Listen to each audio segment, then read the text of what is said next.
And good evening, everybody. How you doing today? Give me a second to plug this in. All right. Bylaws. First, I'll give you a quick update. I had wanted to do a meeting near the end of the month, but I don't think we're going to get to it. So we're probably looking at a meeting in the middle of May, second half of May. Probably a Tuesday evening, maybe Monday evening. I don't know. It's balancing everybody's needs is difficult. But I'll get that scheduled and give it out to you guys as soon as possible. So we're just going to jump right in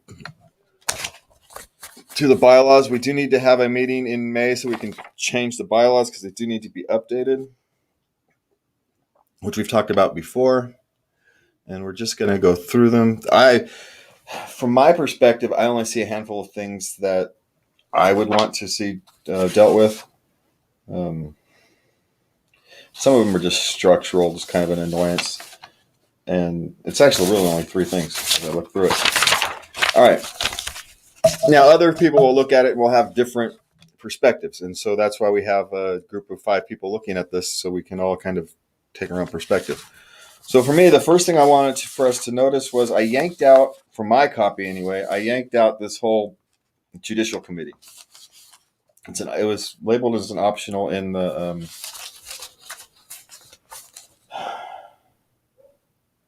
template bylaws. And so since we're small, we don't need it. Why have it in there as labeled as optional? So I just pull it out of my copy. The second thing I wanted us to look at was just to be aware. The template requires us to have one at-large member to be elected by the Central Committee at convention. So the Executive Committee, according to the template bylaws, not the new ones, the template bylaws we're looking at, it has the 4 Executive Committee members that we have now: chair, vice chair, secretary, and treasurer. And then it would require us to have an at-large member, which I'm not opposed to, but I'd want to look about I don't want to wait till next year to fill it. If we're going to create it, let's fill it. So if we change that, make it so we can change it now. And why wouldn't we just include that in the first part? It's strange that we've got the officers and then the at-large member is not an officer, but they are. It's written very weird. So maybe we could clean it up, but it's not an actual issue unless the rest of the executive committee decides that, it's not necessary. And it's not a hill I'm willing to die on. Oh, then the next one was Section 5, Article 7, Section 5. So that was Article 7, Section 2, just to keep us, I'm reading here from my thing. Article 7, Section 2. Is these the right one? Make sure. Yeah.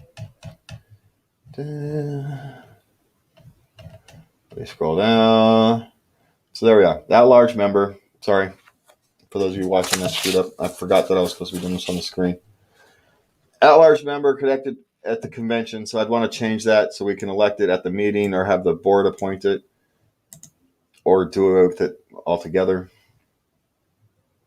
In terms of office, this is fine. Suspensions. 2 consecutive meetings. With health issues, it's very easy to do that. So I would want to be, I don't know. We'd have to want to in order to do it. So it's one of these things I just want us to look at. I don't necessarily think we have to change it. I just want us to look at it. Here's the Judiciary Committee optional part where I suggest just delete it. And here's the committees part, which is really where most of my focus ends up being. We've got it's got the Bylaws Committee, which as a standing committee, I don't understand. It should be an activated committee. You only need it. You don't need a standing Bylaws Committee. You don't need people to sit around and argue over bylaws. Once you set them, they should be pretty much set unless you have some need to change. So there's really no reason to actively look for changes. Website committee is redundant. The website functionally gets run by the executive committee, and as these things work, they usually choose a person or two. So it really should just be a function of the executive committee. There's no point in having a website committee by itself. It makes no sense because you're only going to put trusted people there anyway, which is essentially the executive committee or someone the executive committee appoints. So having a website committee is redundant. It's pointless. And the newsletter committee, well, I'm all in favor of having a newsletter. Having a newsletter committee as a standing committee isn't necessarily the best way to go about it. It's mandating something that a group may or may not have the human resources to accomplish. And we shouldn't mandate that. We do. In the bylaws. We do. So if you're going to do standing bylaws, you have an outreach committee and you have a volunteer organization support type committee. That's exactly what happened. And bam, bam, bam, that's it. You only need two. Hold on a second.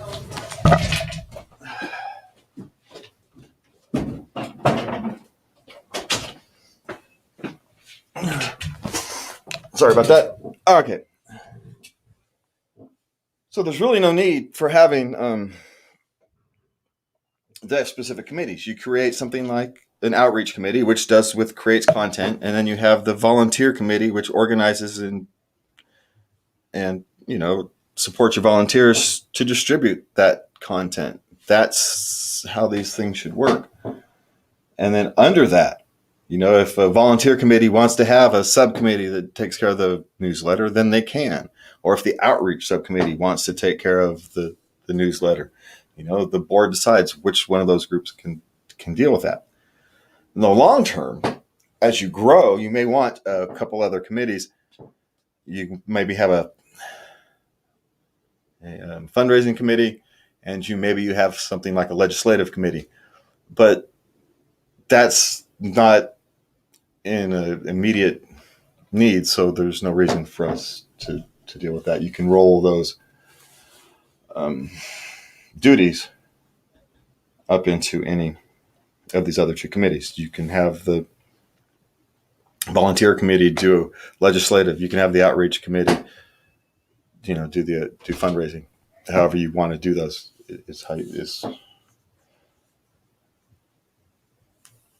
would be a more functional way to get it done, rather than mandating from the bylaws, operational decisions. These are operational decisions. With the newsletter and how you get it done is an operational decision. The website is a trusted division. It's an executive committee. The way websites work, it's an executive committee member who's going to do it anyway. And so why would you have a whole committee when you have the executive committee to do that? That's just to be a function of the executive committee. And again, the bylaw should be an activated committee.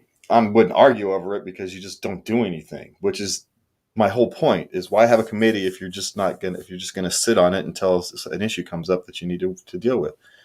Just create it as an activated committee. So when you have an issue to deal with, you activate it. You got 60, 90 days or whatever to issue your recommendations. There's no need to create something standing or to create operational issues in the bylaws. You create structures in the bylaws that can be so that the operational decisions can be made. Okay, and then the rest of this is endorsements, parliamentary authority. God, I hate the fact that we have to use Robert's Rules of Order. It's like the space shuttle for it's like using the space shuttle to go to 7-Eleven. It's fundamentally goofy. And then a conflicting authority, you go to the state bylaws. And so it's all pretty standard. Even the stuff that we skipped over, it's all fairly standard. I mean, we'll probably go through and change some.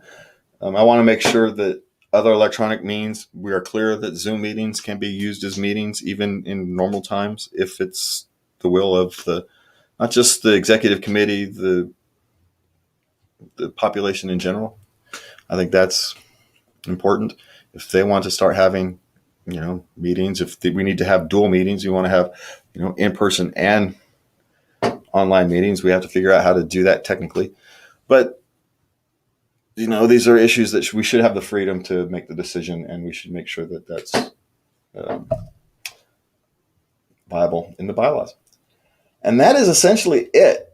There's not a whole lot for to be dealt with in the bylaws, except, a handful of things and how you deal with some operational issues. The operational issues, from my opinion, shouldn't be in the bylaws.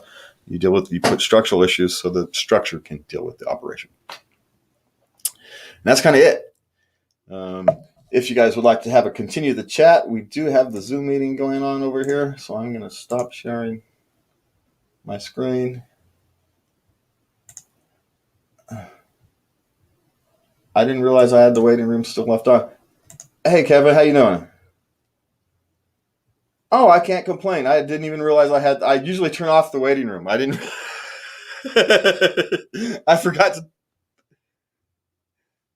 to. No, I usually turn off the waiting room, so that doesn't actually happen. So let me go sign off here on the live stream, and then I'll be right back. All right. So even though you can hear me. So, all right. So that is it, you guys. You guys can catch me next week here on the Chat with the Chair about 6:30 on Mondays when we do it. And I will be having a Zoom meeting Thursday evening. Look for the exact time, and we will see you guys next week.